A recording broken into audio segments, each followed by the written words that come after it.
আসসালামু আলাইকুম বন্ধুরা। আজ আমরা আলোচনা করব 5টি গুরুত্বপূর্ণ প্রশ্ন নিয়ে।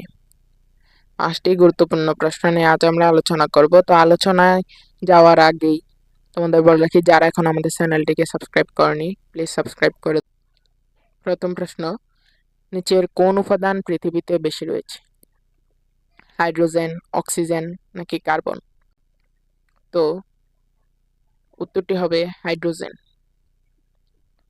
দ্বিতীয় প্রশ্ন, পৃথিবীর সবচেয়ে শক্ত উপাদান কি? সোনা, গোল্ড, ডায়মন্ড বা হীরা, লোহা নাকি আয়রন?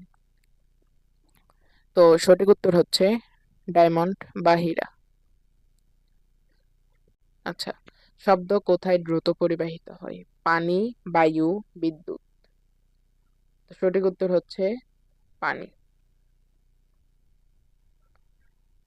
চতুর্থ নম্বর প্রশ্ন, মানবদেহের সবচেয়ে ভারী অঙ্গ কোনটি? ব্রেন, যকৃত, ত্বক? তো মানবদেহের সবচেয়ে ভারী অঙ্গ হচ্ছে যকৃত বা লিভার। পঞ্চম প্রশ্ন, মানুষের কয়টি মৌলিক ইন্দ্রিয় আছে? তো মানুষের মৌলিক ইন্দ্রিয় কয়টি? মানুষের মৌলিক ইন্দ্রিয় 5টি। এই যে মানুষের মৌলিক ইন্দ্রিয় 5টি। তো এই ছিল আজকের ভিডিও। তো আমাদের ভিডিওটি তোমাদের কাছে ভালো লাগলে চ্যানেলটিকে সাবস্ক্রাইব করে ভিডিওতে একটি লাইক দিয়ে দাও এবং কমেন্টে তোমার মতামত জানিয়ে দাও। এই ছিল ভিডিও। আল্লাহ হাফেজ।